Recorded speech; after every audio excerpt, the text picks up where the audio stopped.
Hello, welcome to a brand new episode of Big Creatrix Energy with me, Gabriella Rosie. I'm very excited to have a little chit chat today, do things a little bit different, play with the format. It's a great thing to do. I honestly think the best approach to just life in general is just to be experimental. The art that you make, with content that you make, when you have fresh ideas, just try them out, see how it goes. I have really wanted to play around with doing a real podcasty style podcast. I actually sit down, have a conversation. I'm thinking about this style of the podcast as a way where we can basically hang out for an hour every week, chit chat, talk about creativity, talk about cool stuff that we're doing, cool things that are going on in the world. And you can make art while you listen, or you can make yourself a delicious oat milk latte and just lay back, get inspired and get reinvigorated to make some cool stuff, to show up in the world in a fresh way and get excited to create a really delicious life for yourself. That is my humble vision with these episodes. So I have some questions from a poll on Instagram that I want to answer around uncertainty, around juggling, having a job while running a business, and about procrastination, the big old topic of procrastination. So we've got some juicy stuff to talk about. And I also want to talk about three things. I'm starting Pottery and I want to talk about my pottery journey because I'm really excited about it. And Miley's album because I am obsessed. And also I'm very, very excited to release the details for my newest program, Fangirl.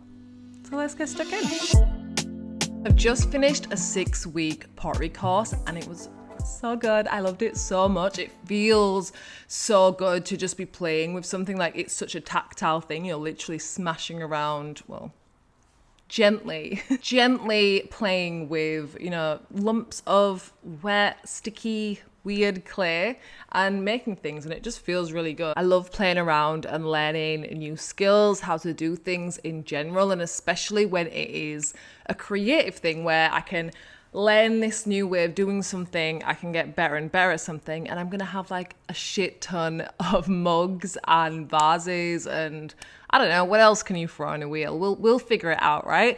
So I've just finished the course. It was so good at Stone Studios on the Gold Coast, and basically learned how to throw on the wheel. It was my first time ever doing it. It was really, really fun. It's really difficult, but learnable. Anything is learnable, and I love that. I love the process of just letting yourself be a beginner at something, letting yourself suck at something, and then gradually figure it out. So now I'm a member of the Pottery Studio, and I'm going to be going in and throwing on my own and learning how to make things and just doing a whole lot of experimentation. And now that I've started my membership at the studio, I'm just going to go in, throw things, hopefully get pretty decent at being able to do it and just experiment, play around with the different ideas that I have. I've been scribbling lots of ideas this weekend of things I'm going to try, being very ambitious about it, but we're going to try and we'll see what happens. And yeah, I'm excited to show you guys how I go, and hopefully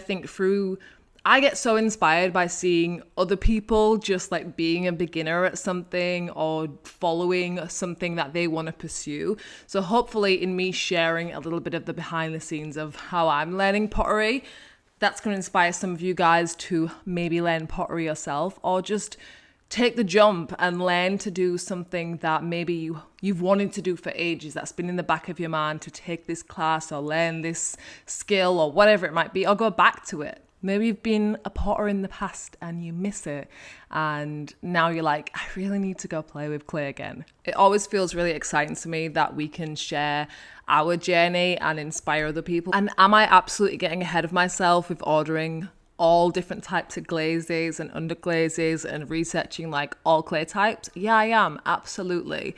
And am I gonna just go head first into this because I do that with everything and get obsessed? Absolutely. But that's my favorite way to learn things and to just move through life in general. I really just want to try doing all the things that I think would be fun to learn how to do and see if I like it, and the things that I like I will stick to and get really good at and do for years, and I'll just play around with the other stuff and keep stuff on rotation. I think there are too many things, too many ways to express, too many things to learn, too many ways to create, to ever feel limited or to ever feel like we can't learn something new because we do one thing or 10 things already. I think if you feel excited by a particular style or medium or whatever, like learn how to do the thing. All it is time. For me, like the best way to spend time is learning things, adding basically like different layers to my experience of this life by having a different language to speak or a different skill or craft to learn. That is honestly what I'm obsessed with. Like it makes me so excited, very excited to have lots of pots in the future. All right, let's talk about Miley's album because I am obsessed, straight up obsessed. I really loved the live performance on Disney Plus. 10 out of 10 I recommend. It's just beautiful, cinematic. The outfits are on point. Miss Miley Cyrus, 10 points to you. She keeps delivering, she keeps serving. I love it. It's so beautiful to see in an artist's work how different themes carry along or like different versions of themselves develop, with the goal being to put yourself in your art. The thing that actually happens is you change. The yourself that you're putting into art is going to be a continually different thing. So with each project, even if you are fully putting yourself into that project at the time, you in a couple of years, you in however long, is going to be an entirely different person. So you can come to a similar kind of project, which you see often with musicians, right? The project is going to be making an album, doing a tour, doing live performances. But because they're a different person coming to that creative project, the ideas that they have are totally different. The inspirations that they have are completely different, and how they exist in themselves are completely different.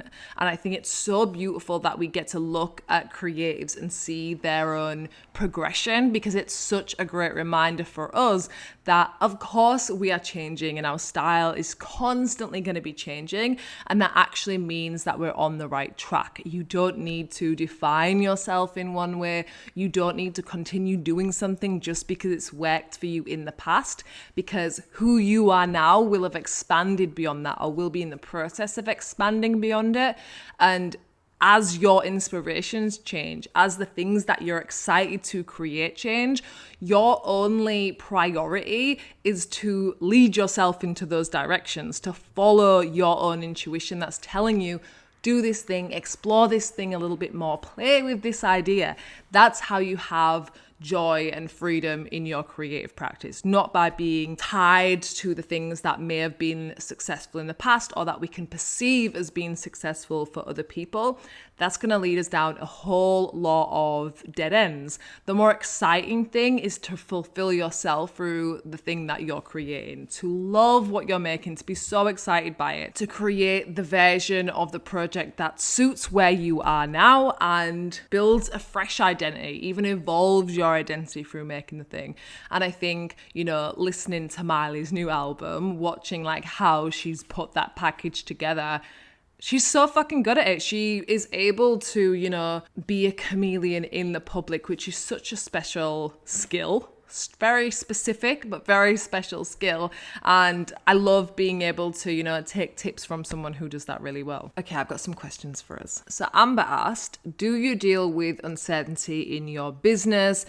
Have you ever, and how did you deal with it? So how do you deal with uncertainty? How I deal with uncertainty is constantly changing, because as we go through life, as we go through experiences that continually prove us that everything, or continually prove to me that life is completely uncertain, and even things that we think we can bet on, we can't bet on. Just progressing through life teaches us that uncertainty is the only certainty. And that's really helped me just build a growing level of comfort with uncertainty, of knowing that maybe I'm not going to expect it or strive for it, but that's just the way things are going to go. And definitely as I've progressed through my own business and learning different lessons of uncertainty and how to plan things and how I want things to go, and just developing in business, developing skills, developing myself as a person, right, through doing all this stuff, that's what we do, has really taught me that even when stuff happens, there's always different ways to figure it out. Even when things don't happen to your plan or the way that you envisioned it going, there's always going to be another way. If you want to make something work, if you want something to be part of your business, there isn't just one way that you can make it happen. If you try that and it fails, then you have to scrap the thing entirely. You actually can just keep trying. You can keep figuring it out, and eventually you are going to tap on something that does connect and does give you results closer to what you want. I don't know if uncertainty is necessarily something that you can learn how to deal with, but it's just experience is going to get you more and more comfortable with uncertainty, because that's what's going to happen. Things are going to surprise you. Things are going to happen in different ways, in both positive and negative ways. And I also think that people have really different levels of comfortability with how certain or uncertain they feel okay with things being. And that's based on some combination of like your entire life experience and just like your personality. All of these things go into it. But especially going into the business space, you are gonna face uncertainty compared to the route of, getting a job or going with something that is potentially more stable or more certain. Although there's a lot to say on that. Even just having the awareness, like having the understanding, like, oh, I'm stepping into a place that is more uncertain, and it's going to bring on more feelings of uncertainty and possible like areas of insecurity. And I reckon that being aware of that and knowing that it's actually normal and everybody else who's running a business is facing like varying levels of uncertainty at all times, and understanding that that's just part of it, hopefully that gives you some comfort knowing that you're not actually doing anything wrong. It's just the way that it is. And I'm almost tempted to find some solution that's going to give you proof that you can face the uncertainty or that the uncertainty doesn't matter.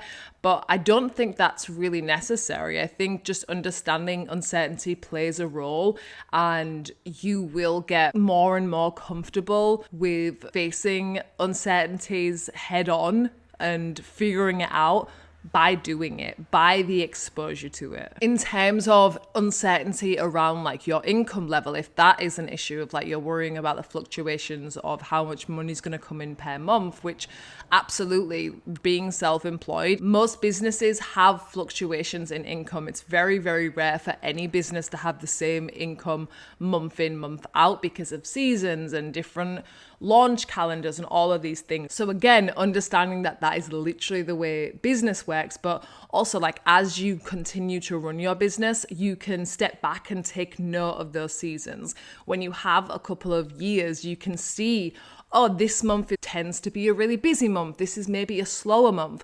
And what I like to do is really map myself out, map my workflow and my launches and things like that out in quarters. So I'm able to give myself some structure in terms of how I'm going to work through things and create them, how I'm going to share them with my audience, and also give some continual flow of income by creating regular launches. And then there are ways of growing your monthly recurring revenue, like having payment plans in place or having subscriptions or memberships where you're going to get those regular payments coming in. And that can form something that is a much more certain baseline of money coming in, rather than having all the income that's coming in each month being from new sales. Obviously, if you have recurring income, then you don't have the extra pressure as having to make X amount of sales to have X amount of money coming in each month. You're just going to have money rolling in regardless, which can be very, very freeing, especially when, you want to have seasons where you take a break, or you want to have seasons where you focus on creating and not selling and have all of those different fluctuations. Creating different avenues where you can have recurring income coming in, that's going to help form a really good foundation that can give you some stability in your business. Okay, next up we have a question from Erin, and she said, how, when you were working or in school, did you juggle that life with your creative biz? Okay. So I ran an online shop while I was at uni and working part-time. And then while I was working full-time, I was also running my online business. So definitely have a lot of experience in juggling things. Obviously, I don't have any children. That's an extra layer. And right now, obviously, I'm full-time in my business. But I honestly think no matter what the limitations are on your time, is you're always going to be playing a different kind of battle or a different kind of game with yourself around structuring your time and getting everything that you want to get done. Something I like to think about is going in seasons of focus. I don't think that we can necessarily do everything always at the same time, especially if you have really big goals or if you've got big chunks of your time that's accounted for, whether that's in school or through a job or if you have kids. Something I keep figuring out in so many different ways is that limitations actually can force us to create so much more freedom. So this might work in a creative project, like if you're sitting down to paint at the canvas, giving yourself limitations of these are the 3 colors that I can paint with, or this is the theme of what I'm painting, and telling yourself what you can and can't do. That gives you so much more space to exercise your freedom and to be able to start, right? It gives you the initiative to start, compared to if you just had a blank canvas and you were just told to just paint anything, then it's probably going to take you a much longer time to begin, just because you have so many more decisions to make. You're going through so many or more options in your brain that's slowing down the starting point. And I think a similar thing can apply to limitations on our time. So when you only have a really specific restricted amount of time that you can work on your creative biz, it's really going to help you to actively know what that time is and when you might be able to slot that time into your calendar and to show up for it and to really be present and do what you have to do, and know so-called like needle moving points might be the things that are really going to get you in the direction you want to go. So if you have specific goals, if your goal is that you want to go full time with your creative business and quit your job, then you're going to want to spend that restricted amount of time that you do have available to work on your business to be like, okay, how can I make this business profitable? What are the actions that I can do today, this week, this month that's gonna get money coming into my business, and prioritizing those things. It's about being really specific with how you use the time that you do have available. And even though I am full-time in my business now, I still create these limitations for myself. It's really helpful in, activating my momentum and making me do stuff and not procrastinate, which is, part of the next question actually. I like to split up my calendar and have certain days for certain things. I have different things that I'm doing, different commitments that I have throughout the week that actually really restrict the time that I can sit down and work on programs or film things or send out orders or work on new products. Because when you run a business, there are usually so many different facets to it. And the more that your business grows, the more those individual facets grow as well. So even when you are full-time in your creative business, it still really pays to be mindful about how you're spending your time, how you're distributing your energy, because there are always going to be some kind of limitations on your time.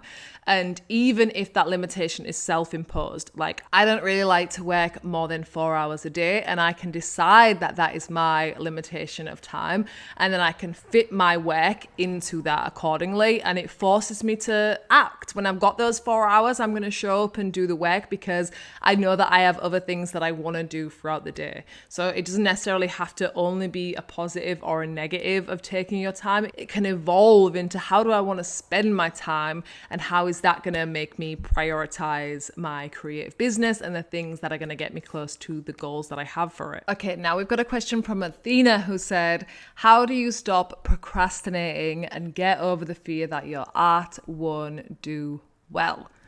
Big question, big old juicy question. We love it. Here's how I see it. I think a lot of the big reasons of why we can get stuck in procrastination and stuck in the spiral of fears that our art won't do well is because we're prioritizing what other people think. We're worrying about whether other people are going to like the thing, if we're going to be good at it, what it's going to look like if we're doing the thing, of whether we're good enough to take up space as a person who does this thing publicly and can be known for doing the thing, right? All of these stories and all of these doubts that come up, and they're usually worrying about what other people think. And it's completely natural. It's totally natural that, we might think that way, but it's really not helpful. And if you let yourself continue going down that train of thought, you're only going to limit yourself. It's never going to result in something more expansive to let yourself worry about whether other people are going to like what you make before you even let yourself make it, or even after you've made the thing. The alternative that I propose to procrastination and worrying about what other people might think is really to just get so obsessed with what you're creating and to create entirely for yourself, to create the things that you wish existed and let the joy be in the process of making that thing. So if you're procrastinating about making something, chances are you're probably thinking about this project that might have been something that started as a really exciting idea and something really fun and something that you wanted to explore.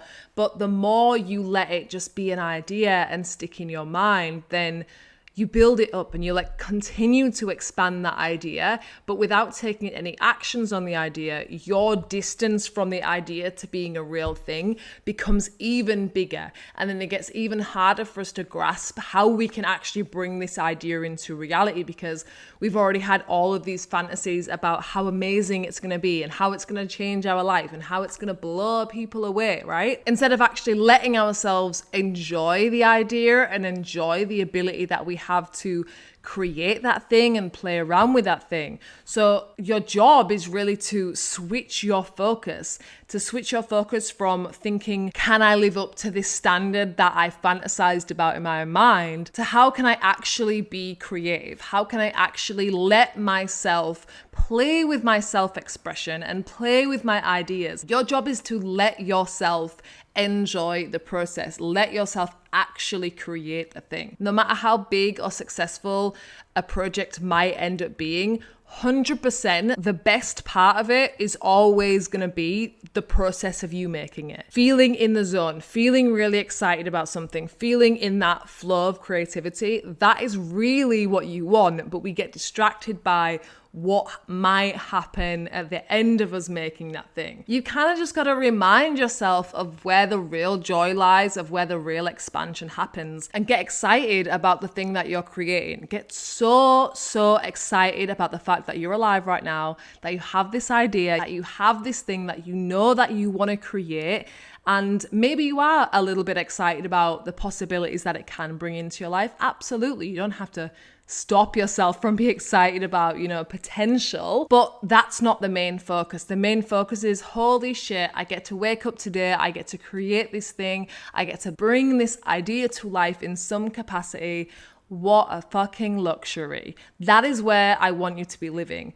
And when we do that, when we really free ourselves to create the things that we want, we get further and further away from procrastination because we're just in the momentum of expressing ourselves. We're not putting projects up on a pedestal and making them more complicated than they need to be. We're having an idea and we're thinking, oh, let me play with that. Let me make something from that and let me improve as I go. So understanding that something doesn't have to be perfect, something doesn't have to be successful straight away, is going to be the biggest thing that frees you in your creative practice. And that brings you to even releasing the fear, right, that your art won't do well, because your goal isn't that you're making this thing so it does well, so it has a certain result. Your goal shifts to, I'm making this thing and because I want to make it, because I want to be in the process of creating something and I want to evolve my ideas and my skills through making that thing. So you've already succeeded just in the process of doing the thing.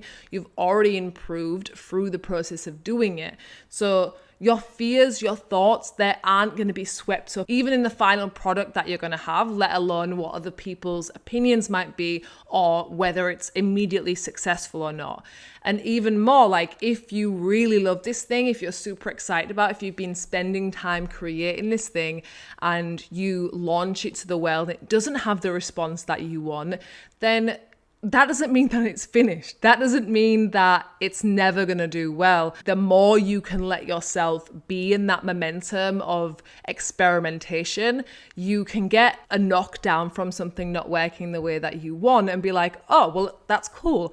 I'm in creative flow. I'm so connected. I'm so obsessed with this thing that I made. I'm just going to figure out another way that I can promote it, another way that I can share it with the world, and we'll see what happens then. It's about having this creative approach to everything, not just making the thing, but how you market, how you share it with other people, and understanding that your whole career, your whole life is the creative project. And when we forget that, that's when we get stuck on thinking that we're going to be graded by somebody else, or that we have someone who's going to be telling us whether we're going to be good enough or not, when in reality, the only one who can do that is you. And through spending your days creating the things that you want and getting really excited to jump out of bed in the morning and create those things, then you've already won. I'm very, very excited to share with you my brand new program, Fangirl, which has launched today. It is available right now for you to get your tickets. So this program originally started as a way for me to share what I've learned about growing an online community over the last few years, and how you can build things like memberships or like a predictability in your sales and your shop orders, how you can really build a community that actually translates to business success. That was kind of the bulk of what I wanted to do this program on. But the project has expanded so much. And so it's equally about showing you how to build a dedicated community, and also so much on what creates the foundation for you to confidently take up your space. I'm telling people to take up their space all the time, and it is absolutely about time that I show you how to do so confidently and how to evolve yourself so you feel more than ready to take up your space and show up in all the ways that you want, whether that be recording videos or podcasts or going on Instagram stories or showing behind the scenes and feeling really excited about it, feeling really enthusiastic about showing yourself and your art online, and not being terrified to do that. That is the biggest thing that I see holding people back, of the fear of showing up, the fear of sharing themselves. And the biggest thing that I see that leads to success for people is those people who are brave enough to keep sharing what they're doing, to keep sharing what they're working on, how they're moving through their life, and welcoming people into their world. That is the thing that is creating success. We see it across industries. If you are struggling with taking up your space, if you want to feel so enthusiastic about this insane opportunity that we all have to show up online and attract people who really, really give a shit about the things that you create, and to realize that it's way more fun and it's way more energizing than it can be made to feel, and that you can do it all in your own way. That's basically what Fangirl has evolved into. I'm very excited. We're going to have a series of live workshops. You can grab your ticket now. I will put the link in the description for you. And there is an early bird discount for this first week. So if you are listening to this as it's going live, the early bird discount ends on March the 19th, and you can save $200 dues. I hope you like this new style of podcast. Send me your questions. If you have anything that you'd like to hear about on the show, just let me know. And remember, you can be, do, and have anything and everything that you desire. I will speak to you in the next one. Bye.